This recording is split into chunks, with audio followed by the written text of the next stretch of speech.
Chapter 38, Unshakable Peace. The whole reason for studying the Dhamma, the teachings of the Buddha, is to search for a way to transcend suffering and attain peace and happiness.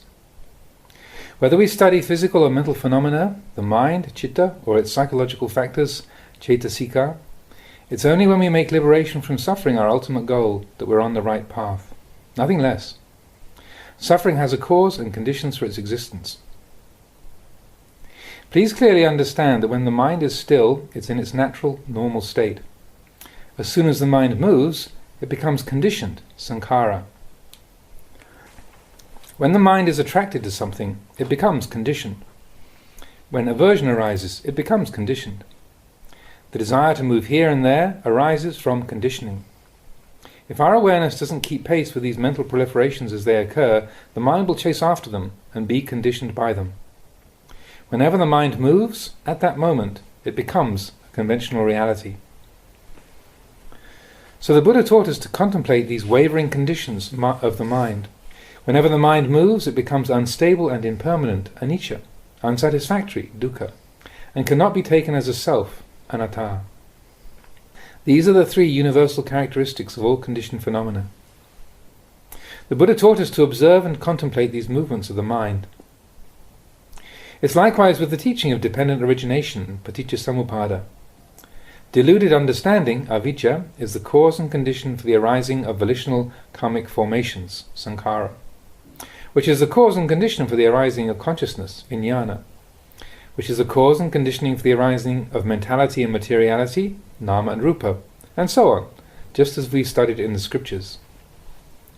The Buddha separated each link of the chain to make it easier to study. This is an accurate description of reality, but when this process actually occurs in real life, the scholars aren't able to keep up with what's happening. It's like falling from the top of a tree and crashing down to the ground below. We've no idea how many branches we passed on the way down. Similarly, when the mind is suddenly hit by a mental impression, if it delights in it, then it flies off into a good mood. It considers it good without being aware of the chain of conditions that led there.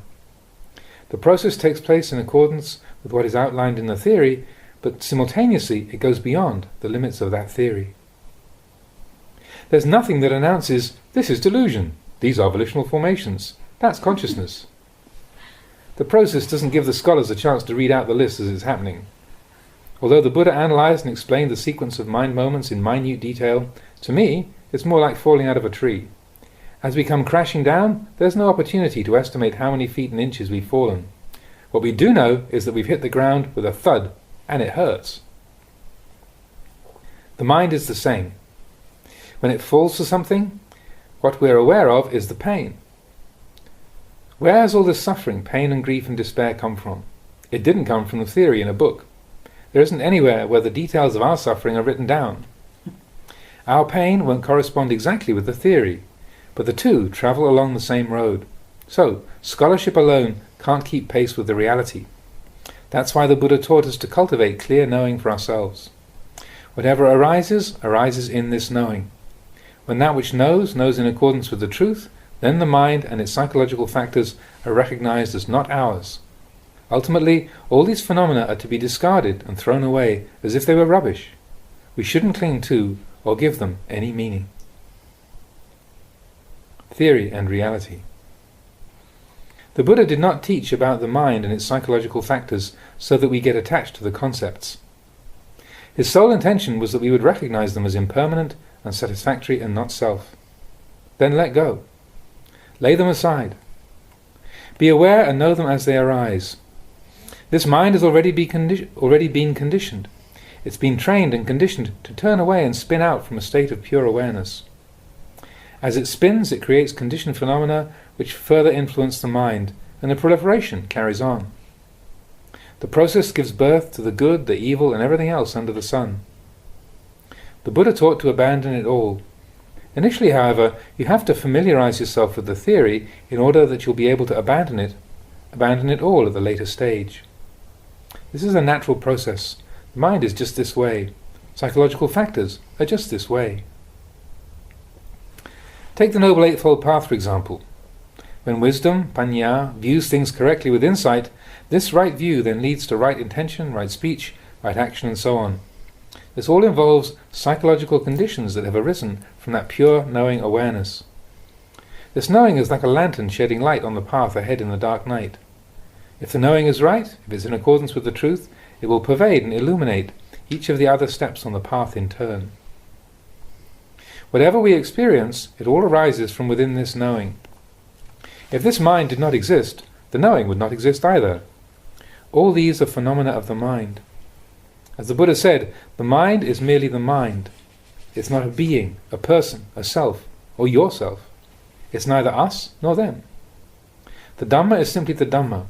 It's a natural, selfless process. It does not belong to us or anyone else. It's not anything. Whatever an individual experiences, it all falls within the 5 fundamental categories, the khandhas: body, feeling, memory and perception, thoughts and consciousness. The Buddha said to let it all go. Meditation is like a single stick of wood. Insight, vipassana, is one end of the stick, and serenity, samatha, the other. If we pick it up, does only one end come up, or do both? When anyone picks up a stick, both ends rise together. Which part then is vipassana? Which part is samatha? Where does one end and the other begin? They are both the mind. As the mind becomes peaceful, initially the peace will arise from the serenity of samatha. We focus and unify the mind in states of meditative peace, samadhi. However, if the peace and stillness of samadhi fades away, suffering arises in its place. Why is that? Because the peace afforded by samatha meditation alone is still based on attachment. This attachment can then be a cause of suffering. Serenity is not the end of the path. The Buddha saw from his own experience that such peace of mind was not the ultimate. The causes underlying the process of existence, bhava, had not yet been brought to cessation, nirodha. The conditions for rebirth still existed.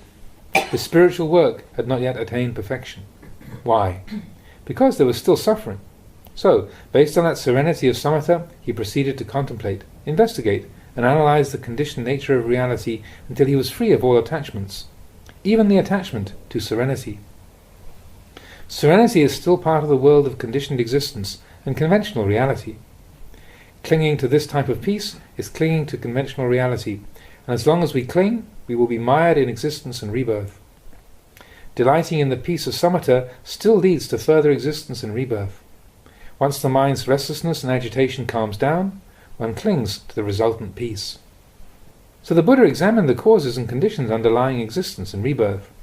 As long as he had not yet fully penetrated the matter and understood the truth, he continued to probe deeper and deeper with a peaceful mind, reflecting on how all things, peaceful or not, come into existence. His investigation forged ahead until it was clear to him that everything that comes into existence is like a lump of red-hot iron. The 5 categories of a being's experience, the khandhas, are all a lump of red-hot iron. When a lump of iron is glowing red-hot, is there anywhere that you can touch it without getting burnt? Is there anywhere at all that's cool? Try touching it on the top, the sides, or underneath. Is there a single spot that can be found that's cool? Impossible. This searing lump of iron is entirely red-hot. We can't even attach to serenity. If we identify with that peace, assuming that there is someone who is calm and serene, this reinforces the sense that there's an independent self or soul. This sense of self is part of conventional reality, thinking, I'm peaceful, I'm agitated, I'm good, or I'm bad, I'm happy, or I'm unhappy.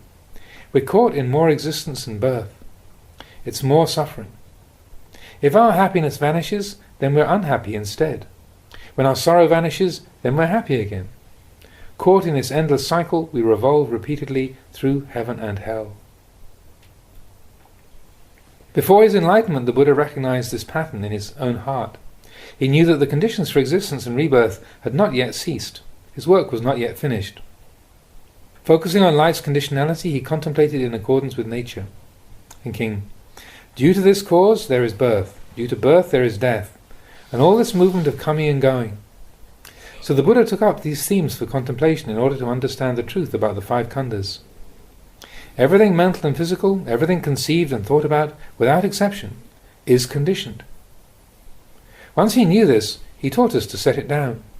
Once he knew this, he taught to abandon it all. He encouraged others to understand in accordance with this truth. If we don't, we'll suffer. We won't be able to let go of these things. However, once we do see the truth of the matter, we'll recognize how these things delude us. As the Buddha taught, the mind has no substance. It's not anything. The mind isn't born belonging to anyone. It doesn't die as anyone's. This mind is free, brilliantly radiant, and unentangled with any problems or issues. The reason problems arise is because the mind is deluded by conditioned things, deluded by this misperception of self. So the Buddha taught to observe this mind. In the beginning, what is there? There is truly nothing there. It doesn't arise with conditioned things, and it doesn't die with them. When the mind encounters something good, it doesn't change to become good. When the mind encounters something bad, it doesn't become bad as well. That's how it is when there is clear insight into one's nature. There is understanding that this is essentially a substanceless state of affairs. The Buddha's insight saw it all as impermanent, unsatisfactory, and not self. He wants us to fully comprehend in the same way. The knowing then knows in accordance with the truth. When it knows happiness or sorrow, it remains unmoved. The emotion of happiness is a form of birth. The tendency to become sad is a form of death. When there's death, there is birth, and what's born has to die. That which arises and passes away is caught in this remitting cycle. That which arises and passes away is caught in this unremitting cycle of becoming. Once the meditator's mind comes to this state of understanding, no doubt remains about whether there's further becoming and rebirth. There's no need to ask anyone else. The Buddha comprehensively investigated conditioned phenomena and so was able to let it all go. The five khandhas were let go of, and the knowing carried on, merely as an impartial observer of the process. If he experienced something positive, he didn't become positive along with it. He simply observed and remained aware. If he experienced something negative, he didn't become negative. And why was that? Because his mind had been cut free from such causes and conditions. He'd penetrated the truth. The conditions leading to rebirth no longer existed. This is the knowing that is certain and reliable. This is a mind that is truly at peace. This is what is not born, doesn't age, doesn't get sick, and doesn't die. This is neither cause nor effect, nor dependent on cause and effect. It's independent of the process of causal conditioning. The causes then cease with no conditioning remaining. This mind is above and beyond birth and death, above and beyond happiness and sorrow, above and beyond both good and evil. What can you say? It's beyond the limitations of language to describe it. All supporting conditions have ceased, and any attempt to describe it will merely lead to attachment. The words used then become the theory of the mind. Theoretical descriptions of the mind and its workings are accurate, but the Buddha realized that this type of knowledge was relatively useless. We understand something intellectually and then we believe it, but it's of no real benefit. It doesn't lead to peace of mind. The knowing of the Buddha leads to letting go. It results in abandoning and renunciation, because it's precisely this mind that leads us to get involved with both what's right and what's wrong. If we're smart, we get involved with those things that are right. If we're stupid, we get involved with those things that are wrong. Such a mind is the world, and the Blessed One took the things of this world to examine this very world.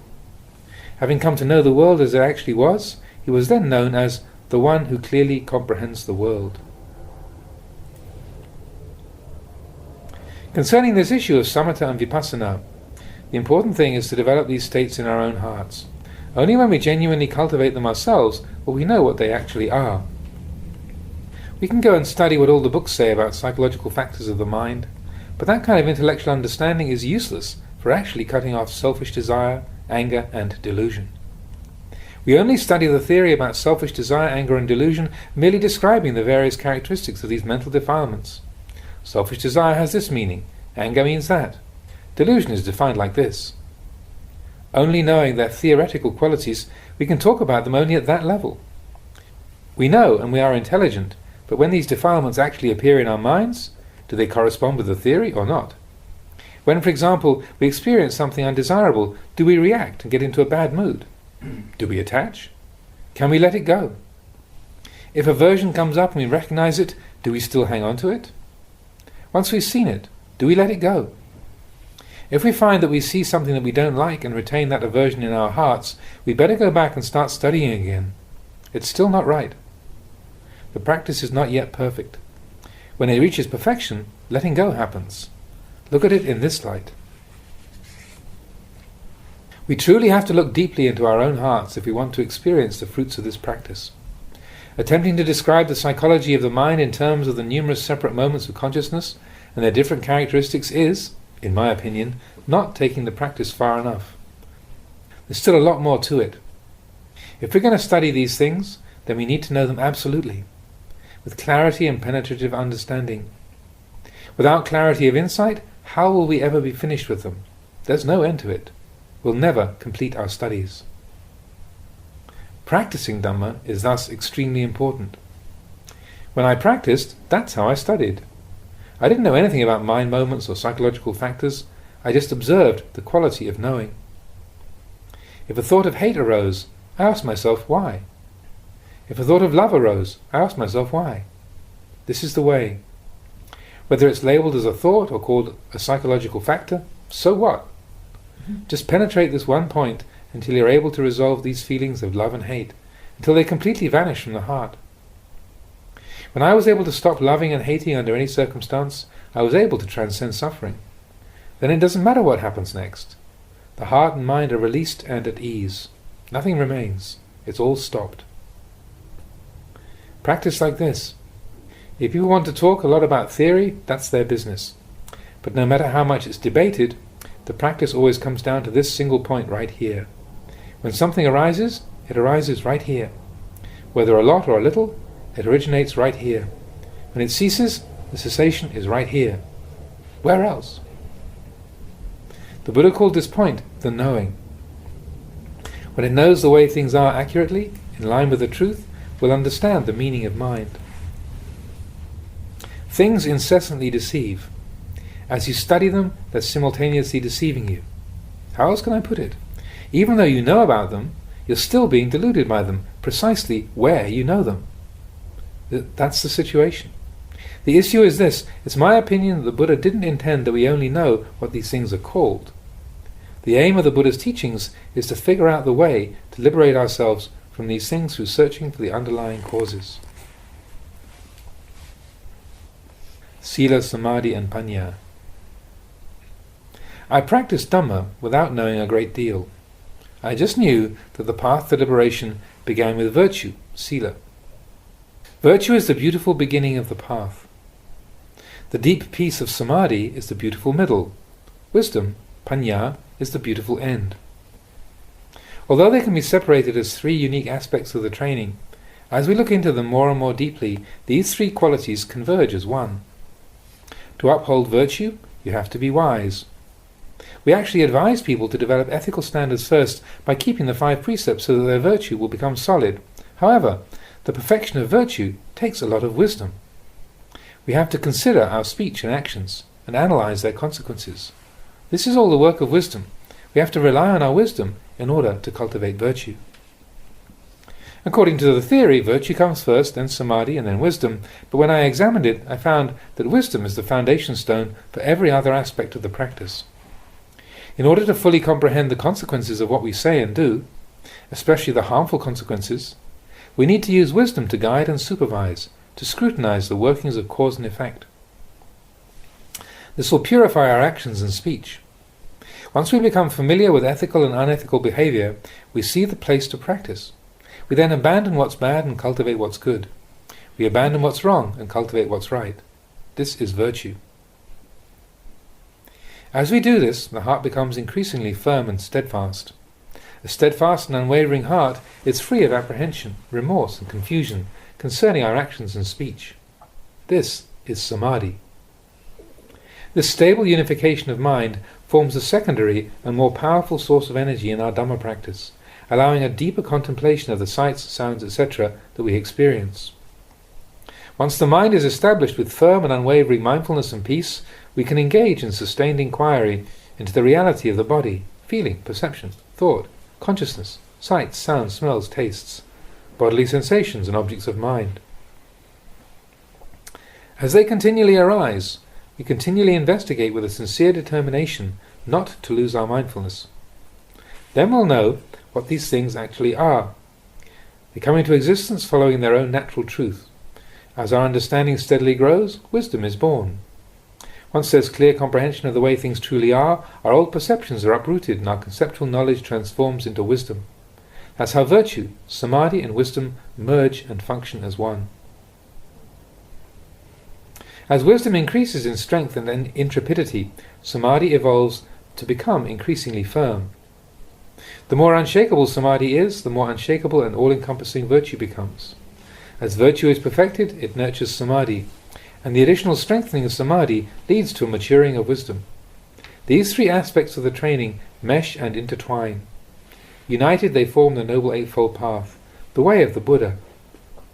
Once virtue, samadhi and wisdom reach their peak, this path has the power to eradicate those things which defile the kilesa, which defile the mind's purity. When sensual desire comes up, when anger and delusion show their face, this path is the only thing capable of cutting them down in their tracks. The framework for Dhamma practice is the Four Noble Truths: suffering, dukkha, the origin of suffering, samudaya, the cessation of suffering, nirodha, and the path leading to the cessation of suffering, magga. This path consists of virtue, samadhi and wisdom, the framework for training the heart. Their meaning is not to be found in these words, but dwells in the depths of our hearts. That's what virtue, samadhi and wisdom are like. They revolve continually. The Noble Eightfold Path will envelop any sight, sound, smell, taste, bodily sensation, or object of mind that arises.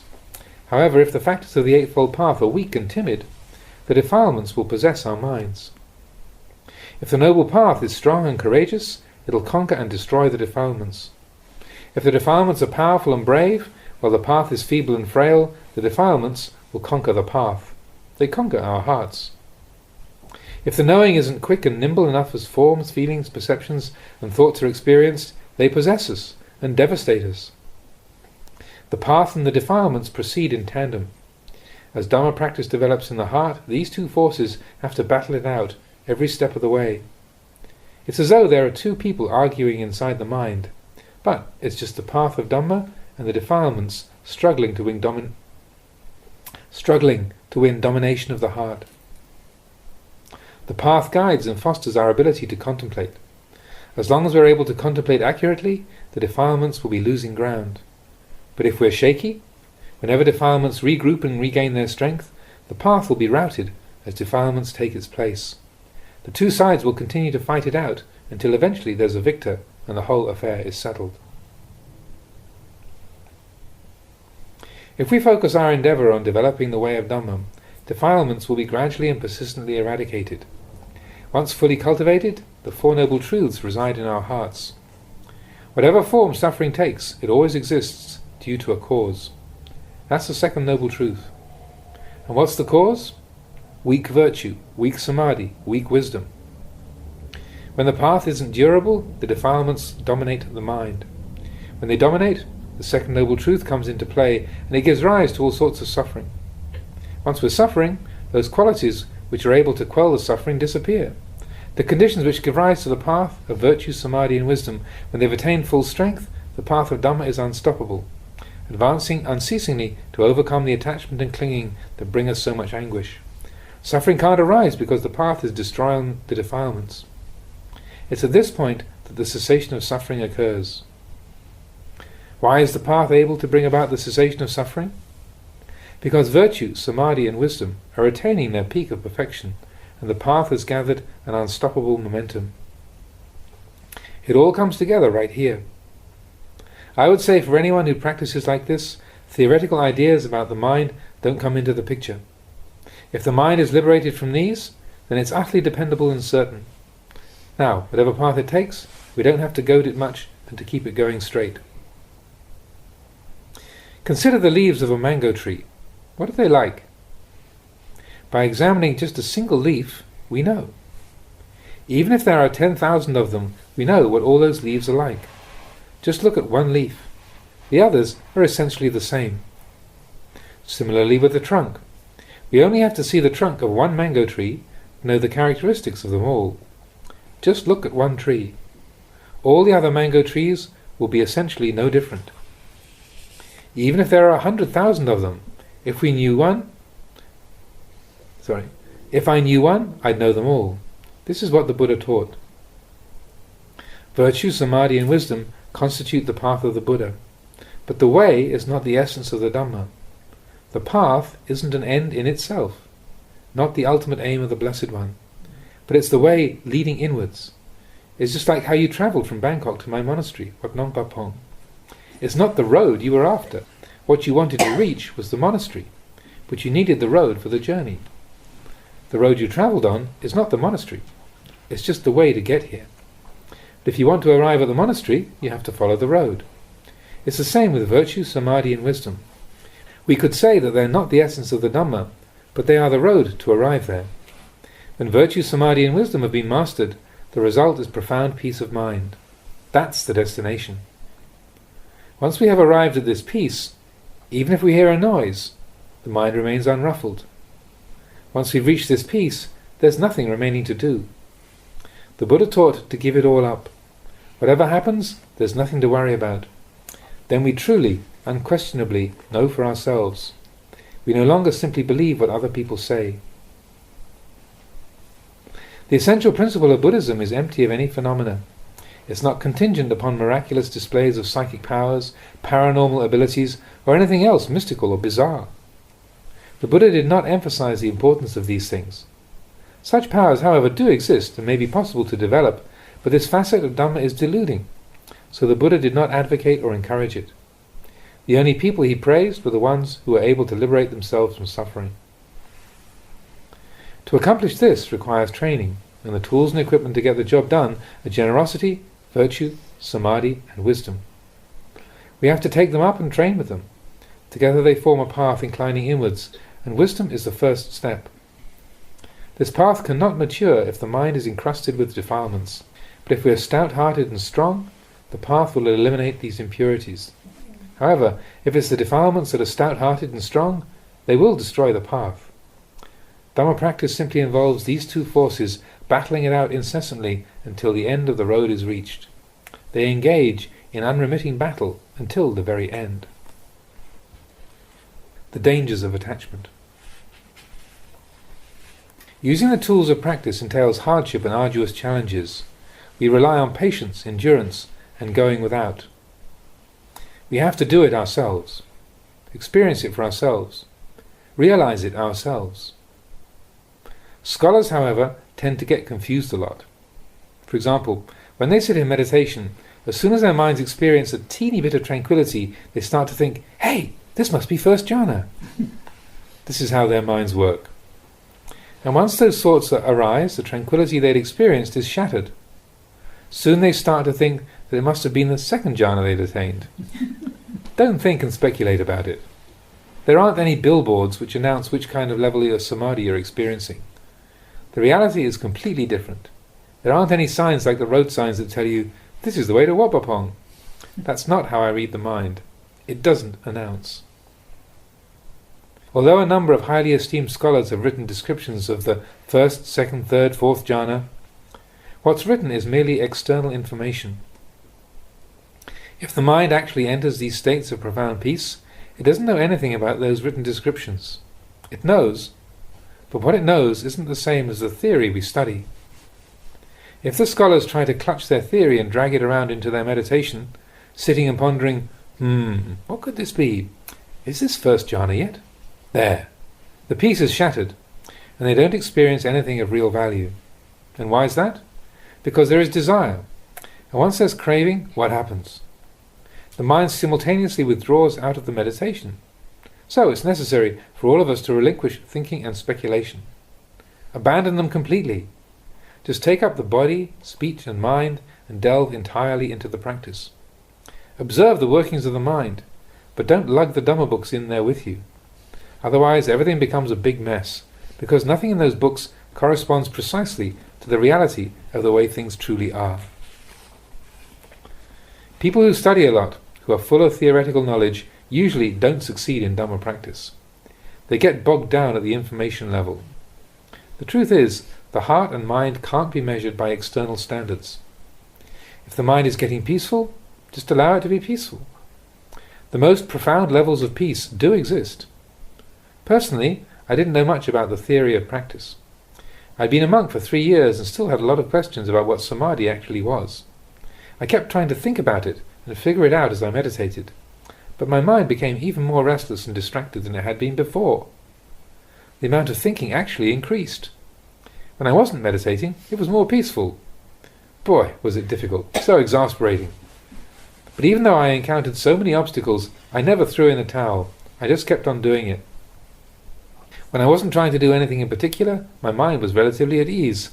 But whenever I determined to make the mind unify in samadhi, it went out of control. What's going on here, I wondered. Why is this happening?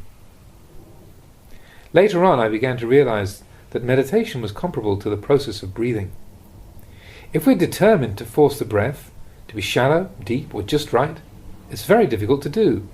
However, if we go for a stroll and we're not even aware of when we're breathing in or out, it's extremely relaxing. So I reflected, maybe that's the way it works. When a person is normally walking around in the course of the day, not focusing attention on their breath, does their breathing cause them suffering? No, they just feel relaxed.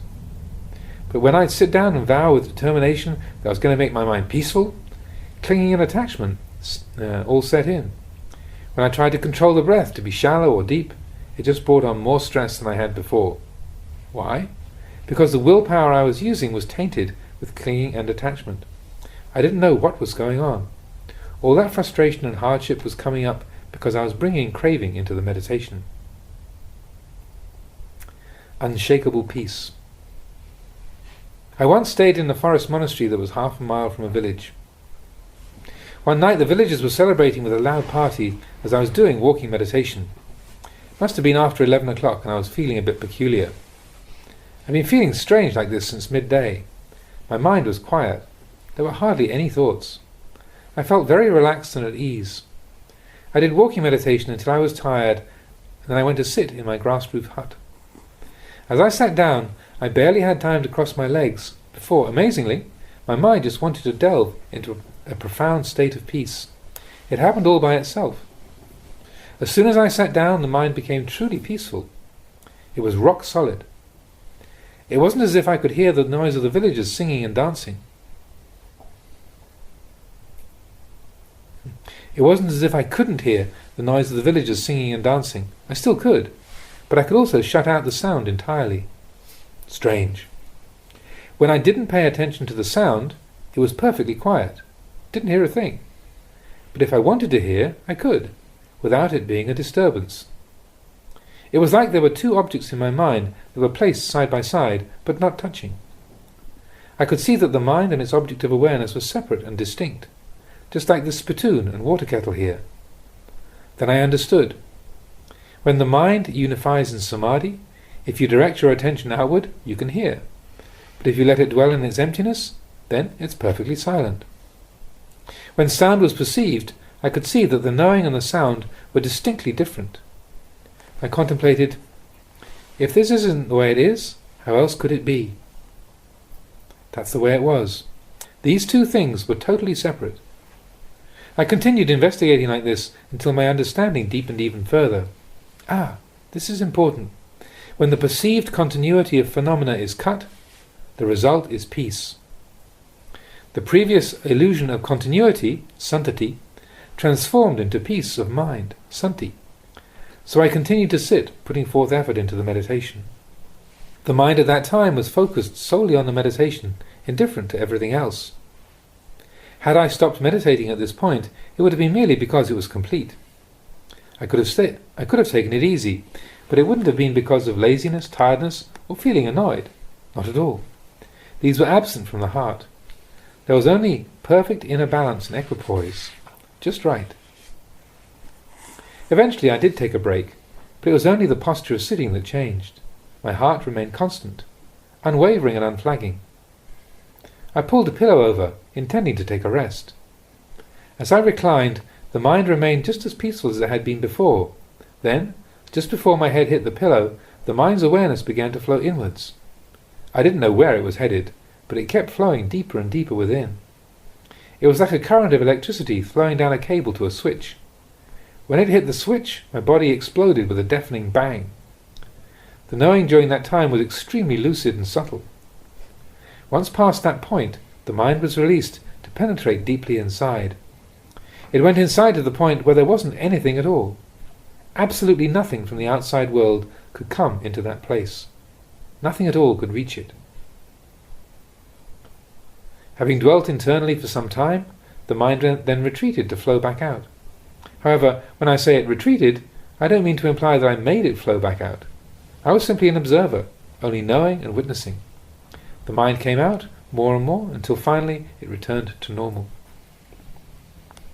Once my normal state of consciousness returned, the question arose, what was that? The answer came immediately. These things happen of their own accord. You don't have to search for an explanation. This answer was enough to satisfy my mind. After a short time, my mind again began to flow inwards. I wasn't making any conscious effort to direct the mind. It took off by itself. As it moved deeper and deeper inside, it again hit that same switch. This time my body shattered into the most minute particles and fragments. Again the mind was released to penetrate deeply inside itself. Utter silence. It was even more profound than the first time. Absolutely nothing external could reach it. The mind abided here for some time, for as long as it wished, and then retreated to flow outwards. At that time it was following its own momentum and happening all by itself. I wasn't influencing or directing my mind to be any particular way, to flow inwards or retreat outwards. I was merely the one knowing and watching. My mind again returned to its normal state of consciousness, and I didn't wonder or speculate about what was happening. As I meditated, the mind once again inclined inwards. This time, the entire cosmos shattered and disintegrated into minute particles. The earth, ground, mountains, fields and forests, the whole world, disintegrated into the space element. People had vanished. Everything had disappeared. On this third time, absolutely nothing remained. The mind, having inclined inwards, settled down there for as long as it wished to. I can't say I understand exactly how it remained there. It's difficult to describe what happened. There's nothing I can compare it to. No simile is apt. This time the mind remained inside far longer than it had previously, and only after some time did it come out of that state. When I say it came out, I don't mean to imply that I made it come out, or that I was controlling what was happening. The mind did it all by itself. I was merely an observer. Eventually it again returned to its normal state of consciousness. How can you put a name on what happened during these 3 times? Who knows? What term are you going to use to label it? The power of samadhi. Everything I've been relating to you concerns the mind following the way of nature. This was no theoretical description of the mind or of psychological states. There's no need for that. When there's faith or confidence, you get in there and you really do it. Not just playing around, you put your life on the line. And when your practice reaches the stage that I've been describing, afterwards the whole world is turned upside down. Your understanding of reality is completely different. Your view is utterly transformed. If someone saw you at that moment, they might think that you were insane. If this experience happened to someone who didn't have a thorough grip on themselves, they might actually go crazy, because nothing is the same as it was before. The people of the world appear differently from how they used to, but you're the only one who sees this. Absolutely everything changes. Your thoughts are transmuted. Other people now think in one way, while you think in another. They speak about things in one way, while you speak in another. They're descending one path, while you're climbing another. You're no longer the same as other human beings. This way of experiencing things doesn't deteriorate. It persists and carries on. Give it a try. If it really is as I describe, you won't have to go searching very far. Just look into your own heart. This heart is staunchly courageous, unshakably bold. This is the heart's power, its source of strength and energy. The heart has this potential strength. This is the power and force of samadhi. At this point, it's still just the power and purity that the mind derives from samadhi. This level of samadhi is samadhi at its ultimate. The mind has attained the summit of samadhi. It's not mere momentary concentration. If you were to switch to vipassana meditation at this point, the contemplation would be uninterrupted and insightful. Or you could take that focused energy and use it in other ways. From this point on, you could develop psychic powers, perform miraculous feats, or use it any way you wanted. Ascetics and hermits have used samadhi energy for making holy water, talismans, or casting spells. These things are all possible at this stage, and may be of some benefit in their own way. But it's like the benefit of alcohol. You drink it, and then you get drunk. This level of samadhi is a rest stop. The Buddha stopped and rested here. It forms the foundation for contemplation and vipassana. However, it's not necessary to have such profound samadhi as this in order to observe the conditions around us. So keep on steadily contemplating the process of cause and effect. To do this, we focus the peace and clarity of our minds to analyze the sights, sounds, smells, tastes, physical sensations, thoughts, and mental states we experience. Examine moods and emotions, whether positive or negative, happy or unhappy. Examine everything. It's as though someone else has climbed up a mango tree and is shaking down the fruit while we wait underneath to gather them up. The ones which are rotten we don't pick up. Just gather the good mangoes. It's not exhausting because we don't have to climb up the tree. We simply wait underneath to reap the fruit. Do you get the meaning of this simile? Everything experienced with a peaceful mind confers greater understanding. No longer do we create proliferating interpretations about what's experienced. Wealth, fame, blame, praise, happiness and unhappiness come of their own accord. And we're at peace. We're wise. It's actually fun. It becomes fun to sift through and sort out these things. What other people call good, bad, evil, here, there, happiness, unhappiness, whatever. It all gets taken in for our own profit. Someone else has climbed up the mango tree and is shaking the branches to make the mangoes fall down to us. We simply enjoy ourselves, gathering the fruit without fear. What's there to be afraid of anyway? It's someone else who's shaking the mangoes down to us. Wealth, fame, praise, criticism, happiness, unhappiness, and all the rest are no more than mangoes falling down, and we examine them with a serene heart. Then we'll know which ones are good and which ones are rotten. Working in accord with nature. When we begin to wield the peace and serenity we've been developing in meditation to contemplate these things, wisdom arises. This is what I call wisdom. This is vipassana. It's not something fabricated and construed. If we're wise, vipassana will develop naturally. We don't have to label what's happening. If there's only a little clarity of insight, we call this little vipassana. When clear seeing increases a bit, we call that moderate vipassana. If knowing is fully in accordance with the truth, we call that ultimate vipassana. Personally, I prefer to use the word panya, wisdom, rather than vipassana. If we think we're going to sit down from time to time and practice vipassana meditation, quote unquote, we're going to have a very difficult time of it. Insight has to proceed from peace and tranquility. The entire process will happen naturally of its own accord. We can't force it. The Buddha taught that this process matures at its own rate. Having reached this level of practice, we allow it to develop according to our innate capabilities, spiritual aptitude, and the merit we have accumulated in the past. But we never stop putting effort into the practice. Whether the progress is swift or slow is out of our control. It's just like planting a tree. The tree knows how fast it should grow. If we want it to grow more quickly than it is, this is pure delusion. If we want it to grow more slowly, recognize this as a delusion as well. If we do the work, the results will be forthcoming, just like planting a tree. For example, say we wanted to plant a chili bush. Our responsibility is to dig a hole, plant the seedling, water it, fertilize it, and protect it from insects. This is our job, our end of the bargain. This is where faith then comes in. Whether the chili plant grows or not is up to it. It's not our business. We can't go tugging on the plant, trying to stretch it and make it grow faster. This is not how nature works. Our responsibility is to water and fertilize it. Practicing Dhamma is the same way. It puts our heart at ease. Okay. Practicing Dhamma in the same way puts our hearts at ease. If we realize enlightenment in this lifetime, that's fine. If we have to wait until our next life, no matter. We have faith and unfaltering conviction in the Dhamma.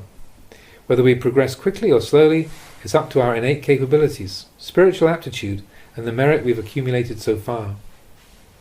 Practicing like this puts the heart at ease. It's like we're riding in a horse cart. We don't put the cart before the horse. Or it's like trying to plough a rice paddy when walking in front of our water buffalo rather than behind. What I'm saying here is that the mind is getting ahead of itself. It's impatient to get quick results. That's not the way to do it. Don't walk in front of your water buffalo. You have to walk behind the water buffalo. It's just like the chili plant we're nurturing. Give it water and fertilizer and it'll do the job. It'll do the job of absorbing the nutrients. When ants or termites come to infest it, we chase them away. Doing just this much is enough for the chili to grow beautifully on its own. And once it's grown beautifully, we don't try to force it to flower when we think it should flower. It's none of our business. It will just create useless suffering. Allow it to bloom on its own. And once the flowers do bloom, don't demand that it immediately produce chili peppers. Don't rely on coercion. That really causes suffering. Once we figure this out, we understand what our responsibilities are and what they're not. Each has their specific duty to fulfill. The mind knows its role in the work to be done. If the mind doesn't understand its role, it'll try to force the chili plant to produce peppers on the very day we plant it. The mind will insist that it grow, flower, and produce peppers all in one day. This is nothing but the second noble truth. Craving causes suffering to arise. If we're aware of this truth and ponder it, we'll understand that trying to force results in our Dhamma practice is pure delusion. It's wrong. Understanding how it works, we let go and allow things to mature according to our innate capabilities, spiritual aptitude, and the merit that we've accumulated along the way. We keep doing our part. Don't worry that it might take a long time. Even if it takes 100 or 1,000 lifetimes to get enlightened, so what? However many lifetimes it takes, we just keep practicing with a heart at ease, comfortable with our pace. Our mind has entered the stream. There's nothing to fear. It will have gone beyond even the smallest evil action. The Buddha said that the mind of a Sotapanna, a stream enterer, someone who has attained the first stage of enlightenment, who has entered the stream of Dhamma that flows to enlightenment, these people will never again have to experience the grim lower realms of existence, never again fall into hell. How could they possibly fall into hell when their minds have abandoned evil? They've seen the danger in making bad karma. Even if you tried to force them to do or say something evil, they would be incapable of it. So there's no chance of ever descending into hell or the lower realms of existence. Their minds are flowing with the current of Dhamma. Once you're in the stream, you know what your responsibilities are. You comprehend the work ahead. You understand how to practice Dhamma. You know when to strive hard and when to relax. You comprehend your body and mind. This physical and mental process... You comprehend your body and mind, this physical and mental process, and you renounce the things that should be renounced, continually abandoning without a shred of doubt. Changing our vision. In my life of practicing Dhamma, I didn't attempt to master a wide range of subjects, just one. I refined this heart. Say we look at a body. If we find that we're attracted to a body, then analyze it. Have a good look.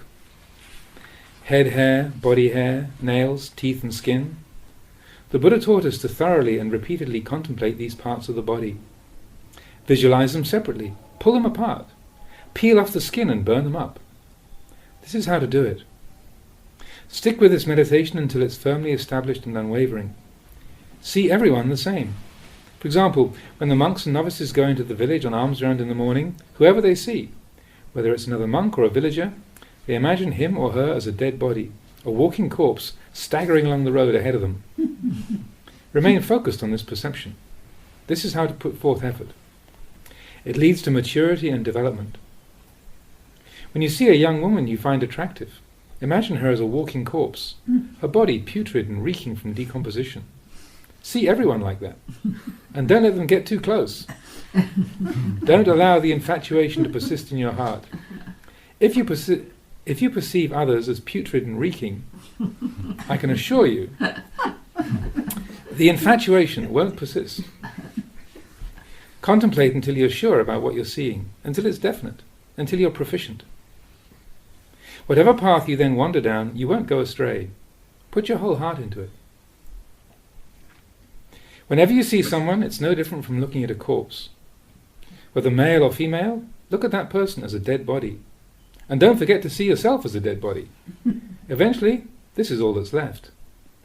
Try to develop this way of seeing as thoroughly as you can. Train with it until it's increasingly becoming a part and parcel of your mind. I promise, it's great fun, if you actually do it. But if you're preoccupied with reading about it in books, you'll have a difficult time of it. You've got to do it. And do it with utmost sincerity. Do it until this meditation becomes a part of you. Make realization of truth your aim. If you're motivated by the desire to transcend suffering, then you'll be on the right path. These days there are many people teaching vipassana and a wide range of meditation techniques. I'll say this, doing vipassana is not easy. We can't just jump straight into it. It won't work if it's not proceeding from a high standard of morality. Find out for yourself. Moral discipline and training precepts are necessary, because if our behavior, actions and speech aren't impeccable, we'll never be able to stand on our own 2 feet. Meditation without virtue is like trying to skip over an essential section of the path.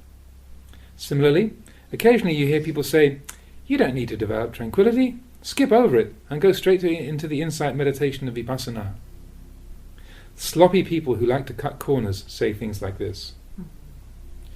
They say you don't have to bother with moral discipline. Upholding and refining your virtue is challenging, not just playing around. If we could skip over all the teachings on ethical behavior, we'd have it pretty easy, wouldn't we? Whenever we'd encounter a difficulty, we just avoid it by skipping over it. Of course, we'd all like to skip over the difficult bits. There was once a monk I met who told me he was a real meditator. He asked for permission to stay with me and inquired about the schedule and standard of monastic discipline.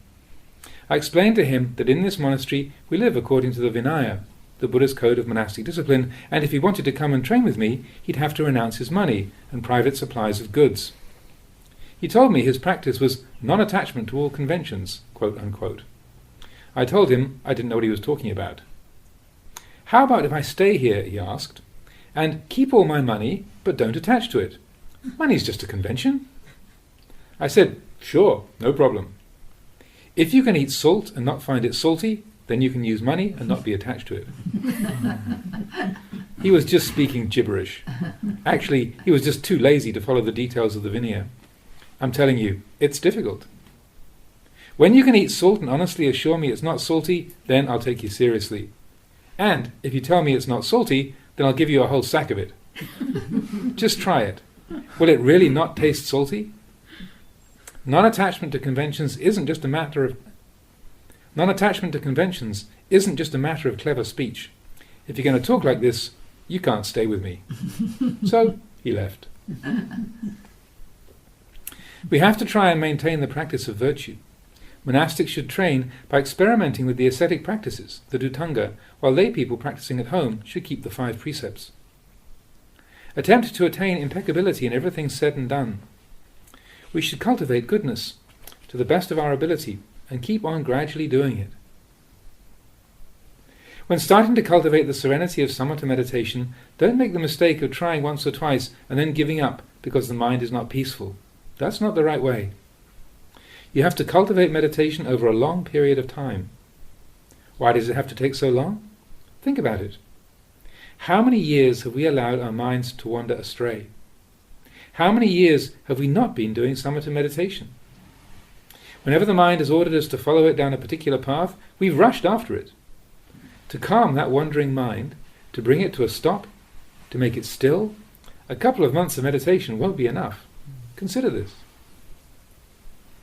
When we undertake to train the mind to be at peace with every situation, please understand that in the beginning, when a defiled emotion comes up, the mind won't be peaceful.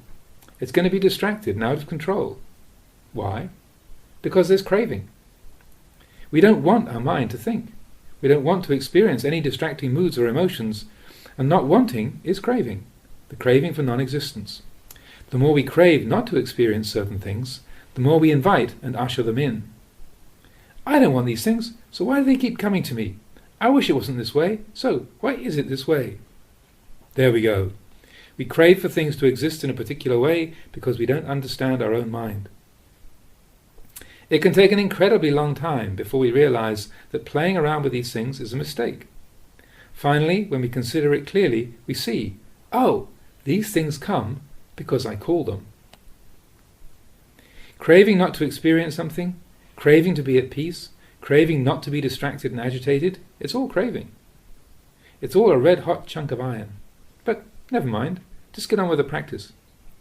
Whenever we experience a mood or emotion, examine it in terms of its impermanence, unsatisfactoriness, and selfless qualities, and toss it into one of these three categories. Then reflect and investigate. These defiled emotions are almost always accompanied by excessive thinking. Wherever a mood leads, thinking straggles along behind it. Thinking and wisdom are two very different things. Thinking merely reacts to and follows our moods and thoughts, and they carry on with no end in sight. But if wisdom is operating, it will bring the mind to stillness. The mind stops and doesn't go anywhere. There's simply knowing and acknowledging what's being experienced. When this emotion comes, the mind's like this. When that mood comes, it's like that. We sustain the knowing. Eventually it occurs to us, hey, all this thinking, this aimless mental chatter, this worrying and judging, it's all insubstantial nonsense. It's all impermanent, unsatisfactory, and not me or mine. Toss it into one of these three all-encompassing categories and quell the uprising. You cut it off at its source. Later, when we again sit in meditation, it'll come up again. Keep a close watch on it. Spy on it. It's just like raising water buffaloes. You've got the farmer, some rice plants, and the water buffalo. Now, the water buffalo wants to eat those rice plants.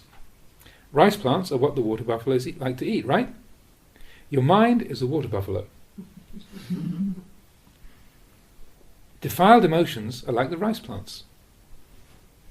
The knowing is the farmer. Dhamma practice is like this, no different. Compare it for yourself. When tending a water buffalo, what do? You release it, allowing it to wander freely, but you keep a close eye on it. If it strays too close to the rice plants, you yell out. When the buffalo hears, it backs away. Don't be inattentive, oblivious to what the buffalo's doing. If you've got a stubborn water buffalo that won't heed your warning, take a stick and give it a stout whack on the backside. Then it won't dare go near the rice plants. Don't get caught taking a siesta. If you lie down and doze off, those rice plants will be history. Dhamma practice is the same. You watch over your mind. The knowing tends the mind. Those people who keep a close watch over their minds will be liberated from Mara's snare, quote unquote. And yet, this knowing mind is also the mind. So, who's the one observing the mind? Such ideas can make you extremely confused. The mind is one thing, the knowing another, and yet the knowing originates in this very same mind. What does it mean to know the mind? What's it like to encounter moods and emotions? What's it like to be without any defiled emotions whatsoever? That which knows what these things are is what is meant by the knowing, quote unquote. The knowing observantly follows the mind, and it's from this knowing that wisdom is born. The mind is that which thinks and gets entangled in emotions, one after another, precisely like our water buffalo. Whatever directions it strays in, maintain a watchful eye. How could it get away? If it starts to drift over towards the rice plants, yell out. If it won't listen, pick up a stick and stride over to it. Whack! This is how you should frustrate craving. Training the mind is no different. When the mind experiences an emotion and instantly grabs it, it's the job of the knowing to teach. Examine the mood to see if it's good or bad. Explain to the mind how cause and effect functions. And when it again grabs onto something that it thinks is adorable, the knowing has to again teach the mind, again explain cause and effect, until the mind is able to cast that thing aside. This leads to peace of mind. After finding out that whatever it grabs and grasps is inherently undesirable, the mind simply stops. It can't be bothered with those things anymore, because it's come under a constant barrage of rebukes and reprimands. Thwart the craving of the mind with determination. Challenge it to its core until the teachings penetrate to the heart. That's how you train the mind. Since the time when I withdrew to the forest to practice meditation, I've been practicing like this. When I train my disciples, I train them to practice like this, because I want them to see the truth, rather than just read what's in the scriptures. I want them to see if their hearts have been liberated from conceptual thinking. When liberation occurs, you know. And when liberation has not yet happened, then contemplate the process of how one thing causes and leads to another. Contemplate until you know and understand it through and through. Once it's been penetrated with insight, it'll fall away on its own. When something comes your way and gets stuck, investigate it. Don't give up until it's released its grip. Repeatedly investigate right here. Personally, this is how I approach the training, because the Buddha taught that you have to know for yourself. All sages know the truth for themselves. You've got to discover it in the depths of your own heart. Know yourself. If you're confident in what you know and trust yourself, you will feel relaxed whether others criticize you or praise you. Whatever other people say, you're at ease. Why? Because you know yourself. If someone bolsters you with praise, but you know that you're not actually worthy of it, are you really going to believe them? Of course not. You just carry on with your Dhamma practice. When people who aren't confident in what they know get praised by others, they get sucked into believing it, and it warps their perception. Likewise, when someone criticizes you, take a look at it and examine yourself. No, what they say isn't true. They accuse me of being wrong, but actually, I'm not. Their accusation isn't valid. If that's the case, what would be the point of getting angry with them? Their words aren't true. If, however, we are at fault, just as they accuse, then their criticism is correct. If that's the case, what would be the point of getting angry with them? When you're able to think like this, life is truly untroubled and comfortable. Nothing that then happens is wrong. Then everything is Dhamma. That is how I practiced. Following the middle path. It's the shortest and most direct path. You can come and argue with me on points of Dhamma, but I won't join in. Rather than argue back, I just offer some reflections for you to consider. Please understand what the Buddha taught. Let go of everything. Let go with knowing and awareness. Without knowing and awareness, the letting go is no different from that of cows and water buffaloes. Without putting your heart into it, the letting go isn't correct. You let go because you understand conventional reality. This is non-attachment. The Buddha taught that in the beginning stages of Dhamma practice you should work very hard, develop things thoroughly and attach a lot. Attach to the Buddha, attach to the Dhamma, attach to the Sangha, attach firmly and deeply. That's what the Buddha taught. Attach with sincerity and persistence and hold on tight. In my own search I tried nearly every possible means of contemplation. I sacrificed my life for the Dhamma because I had faith in the reality of enlightenment and the path to get there. These things actually do exist, just like the Buddha said they did. But to realize them takes practice, right practice. It takes pushing yourself to the limit. It takes courage to train, to reflect, and to fundamentally change. It takes the courage to actually do what it takes. And how do you do it? Train the heart. The thoughts in our heads tell us to go in one direction, but the Buddha tells us to go in another. Why is it necessary to train? Because the heart is totally encrusted with and plastered over with defilements. That's what a heart is like that has not yet been transformed through the training. It's unreliable, so don't believe it. It's not yet virtuous. How can we trust a heart that lacks purity and clarity? Therefore the Buddha warned us not to put our trust in a defiled heart.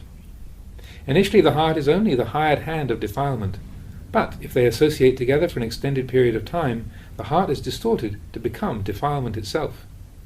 That's why the Buddha taught us not to trust our hearts. If we take a good look at our monastic training discipline, we'll see that the whole thing is about training the heart. And whenever we train the heart, we feel hot and bothered. As soon as we're hot and bothered, we start to complain. Boy, this practice is incredibly difficult. It's impossible. But the Buddha didn't think like that. He considered that when the training was causing us heat and friction, that meant we were on the right track. We don't think that way. We think it's a sign that something's wrong. This misunderstanding is what makes the practice seem so arduous. In the beginning, we feel hot and bothered, so we think we're off track. Everyone wants to feel good, but they're less concerned about whether it's right or not. When we go against the grain of the defilements and challenge our cravings, of course we feel suffering. We get hot, upset and bothered and then quit. We think we're on the wrong path. The Buddha, however, would say that we're getting it right. We're confronting our defilements, and they are what is getting hot and bothered. But we think it's us who are hot and bothered. The Buddha taught that it's the defilements that get stirred up and upset. It's the same for everyone. That's why Dhamma practice is so demanding. People don't examine things clearly. Generally, they lose the path on either the side of self-indulgence or self-torment. They get stuck in these two extremes. On one hand, they like to indulge their heart's desires. Whatever they feel like doing, they just do it. They like to sit in comfort. They love to lie down and stretch out in comfort. Whatever they do, they seek to do it in comfort. This is what I mean by self-indulgence. Clinging to feeling good. With such indulgence, how could Dhamma practice possibly progress?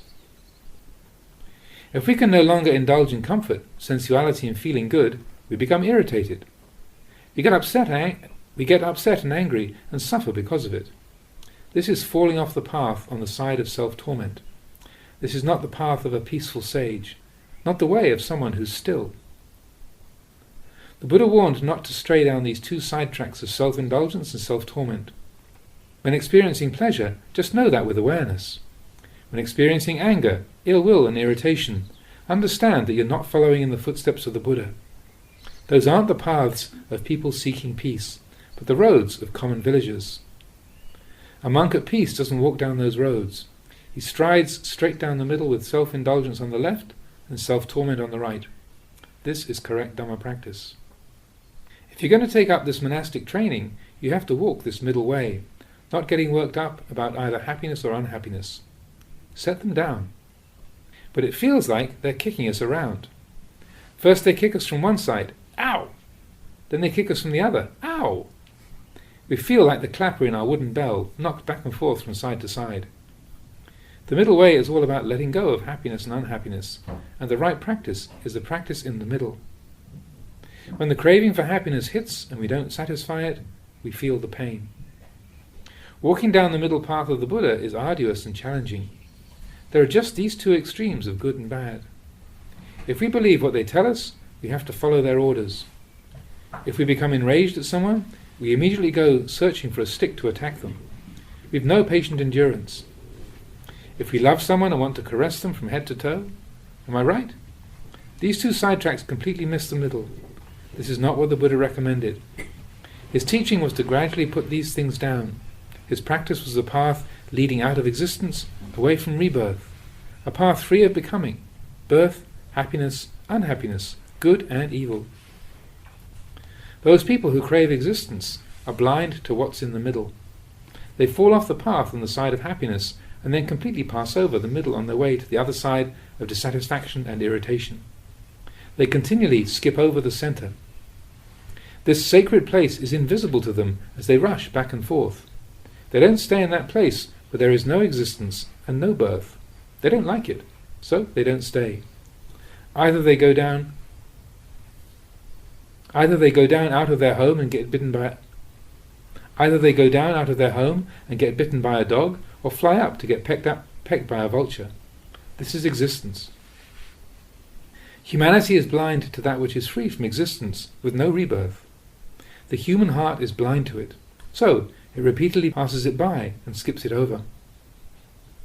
The middle way walked by the Buddha, the path of correct Dhamma practice, transcends existence and rebirth. The mind that is beyond both the wholesome and the unwholesome is released. This is the path of a peaceful sage. If we don't walk it, we'll never be a sage at peace. That peace will never have a chance to bloom. Why? Because of existence and rebirth. Because there's birth and death. The path of the Buddha is without birth and death. There's no high, no low. There's no happiness and no suffering. There's no good and no evil. This is the straight path. This is the path of peace and stillness. It's peacefully free of pleasure and pain, happiness and sorrow.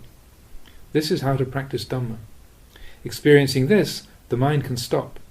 It can stop asking questions.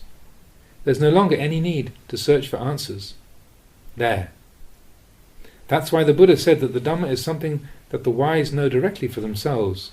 No need to ask anybody. We understand clearly for ourselves, without a shred of doubt, that things are exactly as the Buddha said they were. Dedication to the practice. So, I've told you a few brief stories about how I practiced. I didn't have a lot of knowledge. I didn't study much. What I did study was this heart and mind of mine. And I learned in a natural way through experimentation, trial and error. When I liked something, then I examined what was going on and where it would lead. Inevitably, it would drag me to some distant suffering. My practice was to observe myself. As understanding and insight deepened, gradually I came to know myself. Practice with unflinching dedication. If you want to practice Dhamma, then please try not to think too much. If you're meditating and you find yourself trying to force specific results, then it's better to stop. When your mind settles down to become peaceful, and then you think, that's it, isn't it? Is this it? And then stop. Take all your analytical and theoretical knowledge, wrap it up and store it away in a chest. And don't drag it out for discussion or to teach. That's not the type of knowledge that penetrates inside. They're different types of knowledge. When the reality of something is seen, it's not the same as the written descriptions. For example, let's say we write down the word sensual desire. When sensual desire actually overwhelms the heart, it's impossible that the written word can convey the same meaning as the reality. It's the same with anger. We can write the letters on a blackboard, but when we're actually angry, the experience is not the same. We can't read those letters fast enough, and the heart is engulfed by rage. This is an extremely important point. The theoretical teachings are accurate, but it's essential to bring them into our hearts. It must be internalized. If the Dhamma isn't brought into the heart, it's not truly known. It's not actually seen. I was no different. I didn't study extensively, but I did do enough to pass some of the exams on Buddhist theory. One day I had the opportunity to listen to a Dhamma talk from a meditation master. As I listened, some disrespectful thoughts came up. I didn't know how to listen to a real Dhamma talk. I couldn't figure out what this wandering meditation monk was talking about. He was teaching as though it was coming from his own direct experience, as if he was after the truth. As time went on and I gained some first-hand experience in the practice, I saw for myself the truth of what that monk had taught. I understood how to understand. Insight then followed in its wake. Dhamma was taking root in my own heart and mind. It was a long, long time before I realized that everything that wandering monk had taught had come from what he'd seen for himself. The Dhamma he taught came directly from his own experience, not from a book. He spoke according to his understanding and insight. When I walked the path myself, I came across every detail he'd described and had to admit he was right. So I continued on. Try to take every opportunity you can to put effort into Dhamma practice. Whether it's peaceful or not, don't worry about it at this point. The highest priority is to set the wheels of practice in motion and create the causes for future liberation. If you've done the work, there's no need to worry about the results. Don't be anxious that you won't gain results. Anxiety is not peaceful. If, however, you don't do the work, how can you expect results? How can you ever hope to see? The one who searches discovers. The one who eats is full. Everything around us lies to us. Recognizing this even 10 times is still pretty good. But the same old coot keeps telling us the same old lies and stories. If we know he's lying, it's not so bad, but it can be an exceedingly long time before we know. The old fellow comes and tries to hoodwink us with deception time and time again. Practicing Dhamma means upholding virtue, developing samadhi, and cultivating wisdom in our hearts. Remember and reflect on the triple gem, the Buddha, the Dhamma and the Sangha. Abandon absolutely everything without exception. Our own actions are the causes and conditions that will ripen in this very life. So, strive on with sincerity. Even if we have to sit in a chair to meditate, it's still possible to focus our attention. In the beginning, we don't have to focus on many things, just our breath. If we prefer, we can mentally repeat the words Buddha, Dhamma or Sangha in conjunction with each breath. While focusing attention, resolve not to control the breath. If the breathing seems laborious or uncomfortable, this indicates that we're not approaching it right. As long as we're not yet at ease with the breath, it'll seem too shallow or too deep, too subtle or too rough. However, once we relax with our breath, finding it pleasant and comfortable, clearly aware of each inhalation and exhalation, then we're getting the hang of it. If we're not doing it properly, we will lose the breath. If this happens, then it's better to stop for a moment and refocus the mindfulness. If while meditating you get the urge to experience psychic phenomena, or the mind becomes luminous and radiant, or you have visions of celestial palaces, etc., there's no need to fear. Simply be aware of whatever you're experiencing and continue on meditating. Occasionally, after some time, the breath may appear to slow to a halt. The sensations of the breath seem to vanish and then you become alarmed. Don't worry, there's nothing to be afraid of. You only think your breathing has stopped. Actually, the breath is still there, but it's functioning on a much more subtle level than usual. With time, the breath will return to normal by itself. In the beginning, just concentrate on making the mind calm and peaceful. Whether sitting on a chair, riding in a car, taking a boat ride, or wherever you happen to be, you should be proficient enough in your meditation that you can enter a state of peace at will. When you get on a train and sit down, quickly bring your mind to a state of peace. Wherever you are, you can always sit. This level of proficiency indicates that you're becoming familiar with the path. You then investigate. Utilize the power of this peaceful mind to investigate what you experience. At times, it's what you see. At times, what you hear, smell, taste, feel with your body, or think and feel in your heart. Whatever sensory experience presents itself, whether you like it or not, take that up for contemplation. Simply know what you're experiencing. Don't project meaning or interpretations onto those objects of sense awareness. If it's good, just know that it's good. If it's bad, just know that it's bad. This is conventional reality. Good or evil, it's all impermanent. Unsatisfying and not self. It's all undependable. None of it is worthy of being grasped or clung to. If you can maintain this practice of peace and inquiry, wisdom will automatically be generated. Everything sensed and experienced then falls into these three pits of impermanence, unsatisfactoriness, and not self. This is vipassana meditation. The mind is already peaceful, and whenever impure states of mind surface, throw them away into one of these three rubbish pits. This is the essence of vipassana, discarding everything into impermanence, unsatisfactoriness, and not self. Good, bad, horrible, or whatever, toss it down. In a short time, understanding and insight, feeble insight that is, will blossom forth in the midst of the three universal characteristics. At this beginning stage, the wisdom is still weak and feeble, but try to maintain this practice with consistency. It's difficult to put into words, but it's like if somebody wanted to get to know me, they'd have to come and live here. Eventually, with daily contact, we will get to know each other. Respect the tradition. It's high time we started to meditate.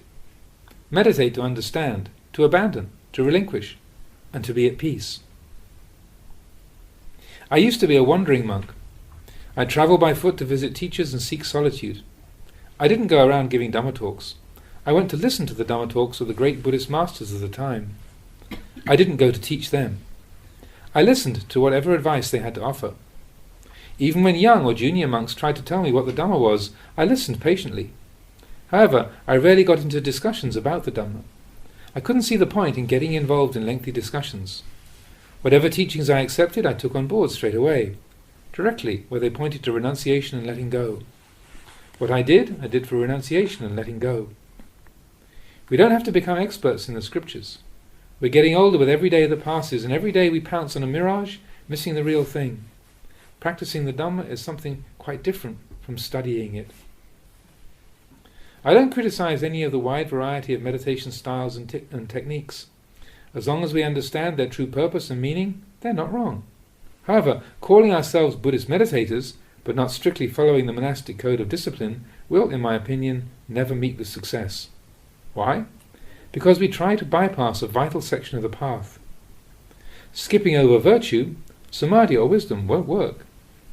Some people may tell you not to get attached to the serenity of samatha meditation. Don't bother with samatha, advance straight to the wisdom and insight practices of vipassana. As I see it, if we attempt to detour straight to vipassana, we'll find it impossible to successfully complete the journey. Don't forsake the style of practice and meditation techniques of the eminent forest masters, such as the Venerable Ajahns Sao, Man, Tongrat and Upali. The path they taught is utterly reliable and true, if we do it the way they did. If we follow in their footsteps, we'll gain true insight into ourselves. Ajahn Sao cared for his virtue impeccably. He didn't say we should bypass it. If these great masters of the forest tradition recommended practicing meditation and monastic etiquette in a particular way, then, out of deep respect for them, we should follow what they taught. If they said to do it, then do it. If they said to stop because it's wrong, then stop. We do it out of faith. We do it with unwavering sincerity and determination. We do it until we see the Dhamma in our own hearts, until we are the Dhamma. This is what the forest masters taught. Their disciples consequently developed profound respect, awe and affection for them, because it was through following their path that they saw what their teachers saw. Give it a try. Do it just like I say. If you actually do it, you'll see the Dhamma. Be the Dhamma. If you actually undertake the search, what would stop you? The defilements of the mind will be vanquished if you approach them with the right strategy. Be someone who renounces, one who is frugal with words, who is content with little, and who abandons all views and opinions stemming from self-importance and conceit. You will then be able to listen patiently to anyone, even if what they're saying is wrong. You'll also be able to listen patiently to people when they're right. Examine yourself in this way. I assure you it's possible, if you try. Scholars, however, rarely come and put the Dhamma into practice. There are some, but they are few. It's a shame. The fact that you've made it this far and have come to visit is already worthy of praise. It shows inner strength. Some monasteries only encourage studying. The monks study and study on with no end in sight, and they never cut that which needs to be cut. They only study the word peace. But if you can stop still, you'll discover something of real value. This is how you do research. This research is truly valuable and completely immobile. It goes straight to what you've been reading about. If scholars don't practice meditation, however, their knowledge has little understanding. Once they put the teachings into practice, those things which they studied about then become vivid and clear. So, start practicing. Develop this type of understanding. Give living in the forest a try. Come and stay in one of these tiny huts. Try out this training for a while, and testing it for yourself would be Trying out this training for a while and testing it out for yourself would be of far greater value than just reading books. Then you can have discussions with yourself. While observing the mind, it's as if it lets go and rests in its natural state. When it ripples and wavers from this still, natural state, in the form of thoughts and concepts, the conditioning process of sankhara gets in motion. Be very careful and keep a watchful eye on this process of conditioning. Once it moves and is dislodged from this natural state, Dhamma practice is no longer on the right track. It steps off into either self-indulgence or self-torment. Right there. That's what gives rise to this web of mental conditioning. If the state of mind is a good one, this creates positive conditioning. If it's bad, the conditioning is negative. These originate in your own mind. I'm telling you, it's great fun to observe closely how the mind works. I could happily talk about this one subject for the whole day. When you get to know the ways of the mind, you'll see how this process functions and how it's kept going through being brainwashed by the mind's impurities. I see the mind as merely a single point. Psychological states are guests who come to visit this spot. Sometimes this person comes to call. Sometimes that person pays a visit. They come to the visitor's center. Train the mind to watch and know them all with eyes of alert awareness. This is how you care for your heart and mind. Whenever a visitor approaches, you wave them away. If you allow them to enter, where are they going to sit down? There's only one seat, and you're sitting in it. Spend the whole day in this one spot. This is the Buddha's firm and unshakable awareness that watches over and protects the mind. You're sitting right there. Since the moment you emerged from the womb, every visitor that's ever come to call has arrived right here. No matter how often they come, they always come to this same spot, right here.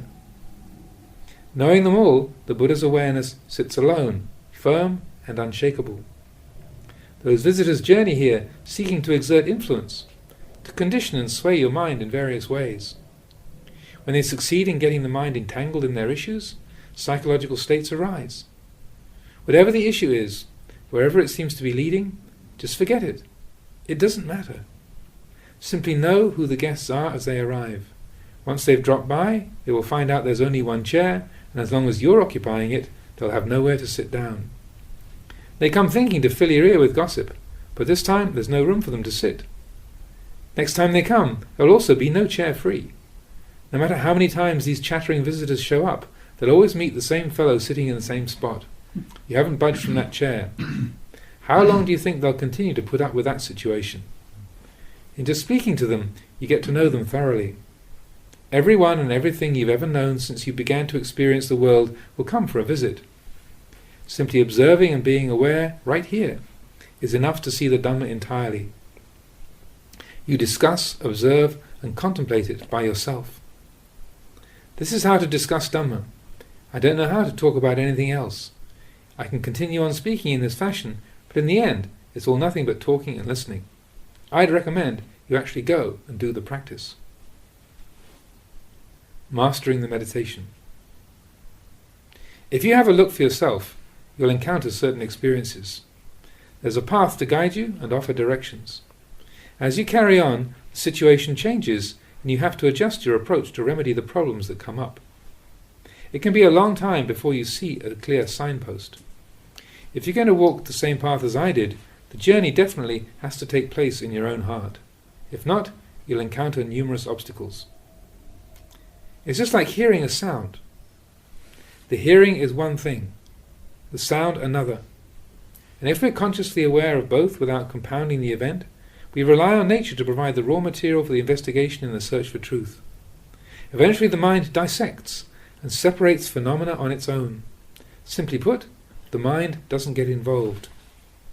When the ears pick up a sound, observe what happens in the heart and mind. Do they get bound up, entangled and carried away by it? Do they get irritated? At least know this much. When a sound then registers, it won't disturb the mind. Being here, we take up those things close at hand, rather than those far away. Even if we'd like to flee from the sound, there's no escape. The only escape possible is through training the mind to be unwavering in the face of sound.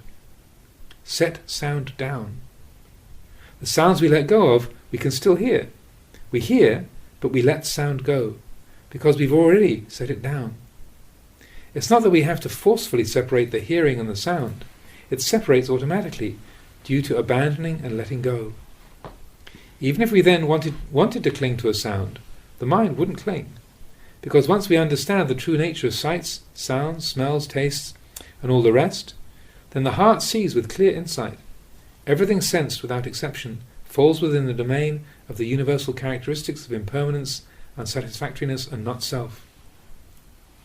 Whenever we hear a sound, it's understood in terms of these universal characteristics.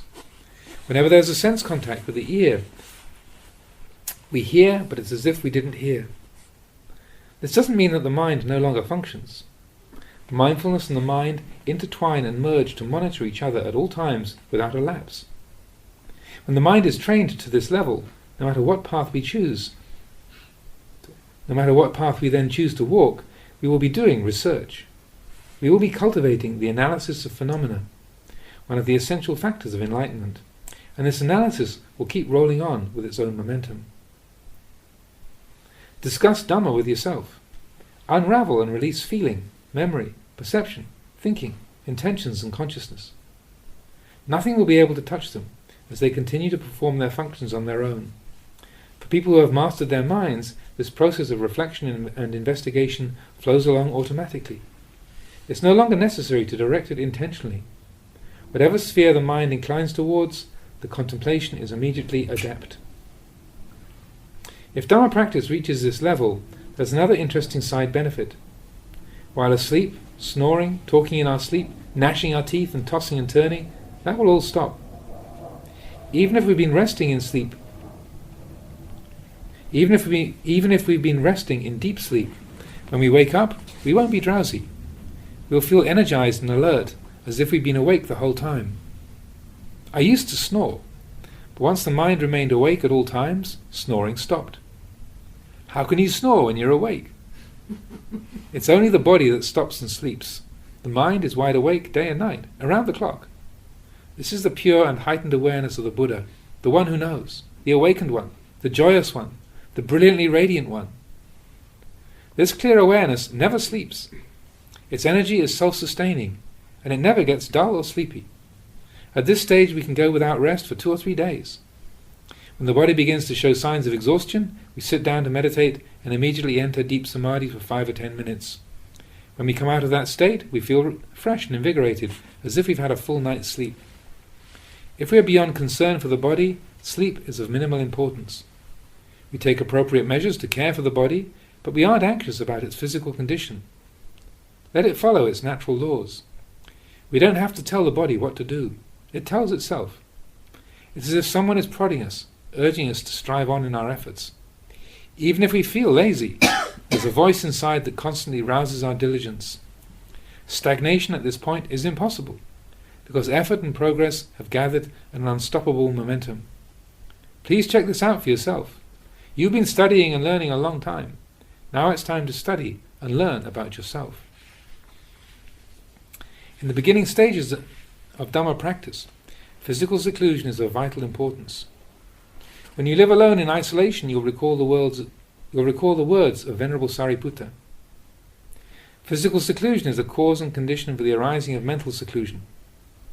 States of profound samadhi, free from external sense contact. This seclusion of the mind is in turn a cause and condition for seclusion from mental defilements, enlightenment. And yet some people still say that seclusion is not important. If your heart is peaceful, it doesn't matter where you are. It's true, but in the beginning stages we should remember that physical seclusion in a suitable environment comes first. Today or sometime soon, seek out a lonely cremation ground in a remote forest, far from any habitation. Experiment with living all alone, or seek out a fear-inspiring mountain peak. Go off and live alone, okay? You'll have lots of fun, all night long. Only then will you know for yourself. Even I once thought that physical seclusion wasn't particularly important. That's what I thought. But once I actually got out there and I did it, I reflected on what the Buddha taught. The Blessed One encouraged his disciples to practice in remote locations far removed from society. In the beginning, this builds a foundation for internal seclusion of the mind, which then supports the unshakable seclusion from defilements. For example, say you're a layperson with a home and a family. What seclusion do you get? When you return home, as soon as you step inside the front door, you get hit with chaos and complication. There's no physical seclusion. So, you slip away for a retreat in a remote environment, and the atmosphere is completely different. It's necessary to comprehend the importance of physical isolation and solitude in the initial stages of Dhamma practice. You then seek out a meditation master for instruction. He or she guides, advises and points out those areas where your understanding is wrong, because it's precisely where you misunderstand that you think that you're right. Right where you're wrong, you're sure you're right. Once the teacher explains, you understand what's wrong, and right where the teacher says you're wrong is precisely where you thought you were right. From what I've heard, there are a number of Buddhist scholar monks who search and research in accordance with the scriptures. There's no reason why we shouldn't experiment. When it's time to open our books and study, we learn in that style. But when it's time to take up arms and engage in combat, we have to fight in a style that may not correspond with the theory. If a warrior enters battle and fights according to what he's read, he'll be no match for his opponent. When the warrior is sincere and the fight is real, he has to battle in a style that goes beyond theory. That's how it is. The Buddha's words in the scriptures are only guidelines and examples to follow, and studying can sometimes lead to carelessness. The way of the forest masters is the way of renunciation. On this path there's only abandoning. We uproot views stemming from self-importance. We uproot the very essence of our sense of self. I assure you, this practice will challenge you to the core. But no matter how difficult it is, don't discard the forest masters and their teachings. Without proper guidance, the mind and samadhi are potentially very deluding. Things which shouldn't be possible begin to happen. I've always approached such phenomena with caution and care. When I was a young monk, just starting out in practice during my first few years, I couldn't yet trust my mind. However, once I gained considerable experience and could fully trust the workings of my mind, nothing could pose a problem. Even if unusual phenomena manifested, I just leave it at that. If we are clued in to how these things work, they cease by themselves. It's all fuel for wisdom. As time goes on, we find ourselves completely at ease. In meditation, things which usually aren't wrong can be wrong. For example, we sit down cross-legged with determination and resolve. All right, no pussyfooting around this time, I'll concentrate the mind. Just watch me. No way will that approach work. Every time I tried that, my meditation got nowhere. But we love the bravado. From what I've observed, meditation will develop at its own rate. Many evenings as I sat down to meditate, I thought to myself, all right, tonight I won't budge from this spot until at least 1 a.m. Even with this thought, I was already making some bad karma, because it wasn't long before the pain in my body attacked from all sides, overwhelming me until it felt as though I was going to die. However, those occasions when the meditation went well were times when I didn't place any kind of limits on the sitting. I didn't set a goal of 7, 8 or 9 o'clock, or whatever, but simply kept sitting, steadily carrying on, letting go with equanimity. Don't force the meditation. Don't attempt to interpret what's happening. Don't coerce your heart with unrealistic demands that it enter a state of samadhi, or else you'll find it even more agitated and unpredictable than normal. Just allow the heart and mind to relax. Be comfortable and at ease. Allow the breathing to flow easily at just the right pace, neither too short nor too long. Don't try to make it into anything special. Let the body relax, comfortable and at ease. Then keep doing it. Your mind will ask you, how late are we going to meditate tonight? What time are we going to quit? It incessantly nags, so you have to bellow out a reprimand. Listen, buddy, just leave me alone. This busybody questioner needs to be regularly subdued because it's nothing other than defilement coming to annoy you. Don't pay it any attention whatsoever. You have to be tough with it. Whether I call it quits early or have a late night, it's none of your damn business. If I want to sit all night, it doesn't make any difference to anyone. So, why do you come and stick your nose into my meditation? You have to cut the nosy fellow off like that. You can then carry on meditating for as long as you wish, according to what feels right. As you allow the mind to relax and be at ease, it becomes peaceful. Experiencing this, you'll recognize and appreciate the power of clinging. When you can sit on and on for a very long time, going past midnight, comfortable and relaxed, you'll know you're getting the hang of meditation. You'll understand how attachment and clinging really do defile the mind. When some people sit down to meditate, they light a stick of incense in front of them and they vow, I won't get up until this stick of incense is burned down. Then they sit. After what seems like an hour, they open their eyes and realize only 5 minutes have gone by. They stare at the incense, disappointed at how exceedingly long the stick still is. They close their eyes and continue. Soon their eyes are open once more to check that stick of incense. These people don't get anywhere in meditation. Don't do it like that. Just sitting and dreaming about that stick of incense, I wonder if it's almost finished burning. The meditation gets nowhere. Don't give importance to such things. The mind doesn't have to do anything special. If you're going to undertake the task of developing the mind in meditation, don't let the defilement of craving know the ground rules or the goal. "How will you meditate, Venerable?" it inquires. "How much will you do? How late are you thinking of going?" Craving keeps pestering until we submit to an agreement. Once we declare we're going to sit until midnight, it immediately begins to hassle us. Before even an hour has passed, we're feeling so restless and impatient that we can't continue. Then more hindrances attack as we berate ourselves. Hopeless. What? Is sitting going to kill you? You said you were going to make your mind unshakable in samadhi, and it's still unreliable and all over the place. You made a vow, and you didn't keep it. Thoughts of self-deprecation and dejection assail our minds, and we sink into self-hatred. There's no one else to blame or get angry at, and that makes it all the worse.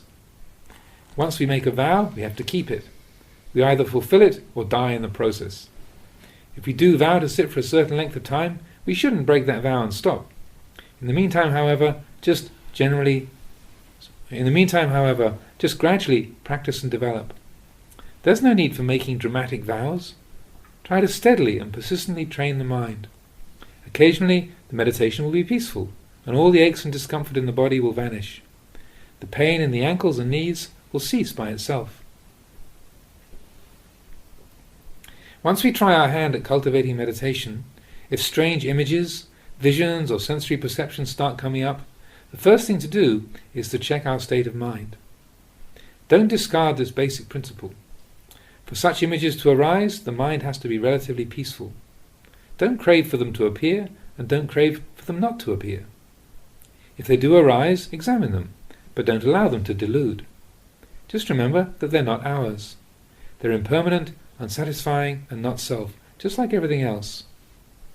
If they're real, don't dwell on or pay much attention to them. If they stubbornly refuse to fade, then refocus your awareness on the breath with increased vigor. Take at least 3 long, deep breaths, and each time slowly exhale completely. This may do the trick. Keep refocusing the attention. Don't become possessive of such phenomena. They're nothing more than what they are. And what they are is potentially deluding. Either we like them and fall in love with them, or the mind becomes poisoned with fear. They're unreliable. They may not be true, or what they appear to be. If you experience them, don't try to interpret their meaning or project meaning onto them. Remember, they're not ours. So, don't run after these visions or sensations. Instead, immediately go back and check the present state of mind. This is our rule of thumb. If we abandon this basic principle and become drawn into what we believe we're seeing, we can forget ourselves and start babbling, or even go insane. We may lose our marbles to the point where we can't even relate to other people on a normal level.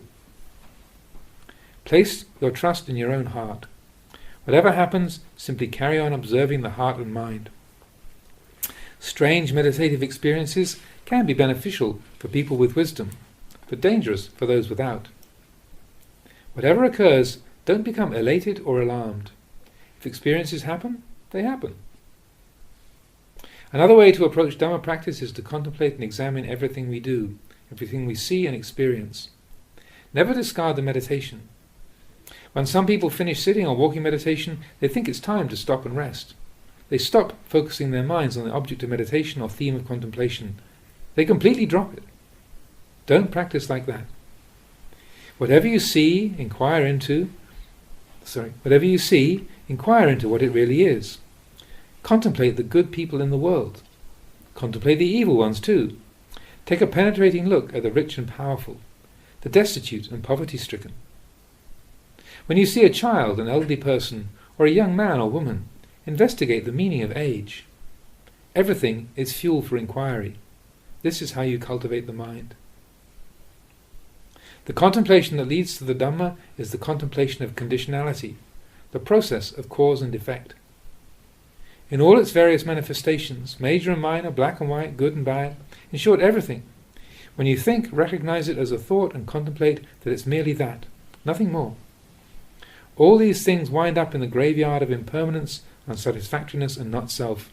So, don't possessively cling to any of them. This is the cremation ground of all phenomena. Bury and cremate them in order to experience the truth. Having insight into impermanence means not allowing ourselves to suffer. It's a matter of investigating with wisdom. For example, we obtain something we consider good or pleasurable, and so we're happy. Take a close and sustained look at this goodness and pleasure. Sometimes, after having it for a long time, we get fed up with it. We want to give it away or sell it. If there's nobody who wants to buy it, we're ready to throw it away. Why? What are the reasons underlying this dynamic? Everything is impermanent, inconstant and changing. That's why. If we can't sell it or even throw it away, we start to suffer. The entire issue is like that. And once one incident is fully understood, no matter how many more similar situations arise, they're all understood to be just the same. That's simply the way things are. As the saying goes, if you've seen one, you've seen them all. Occasionally we see things we don't like. At times we hear annoying or unpleasant noises and get irritated. Examine this and remember it, because sometime in the future we might like those noises. We might actually delight in those very same things we once detested. It's possible. Then it occurs to us with clarity and insight. Aha! All things are impermanent, unable to fully satisfy and not self. Throw them into the mass grave of these universal characteristics. The clinging to the likable things we get, have and are, will then cease. We come to see everything as essentially the same. Everything we then experience generates insight into the Dhamma. Everything I've said so far is simply for you to listen to and think about.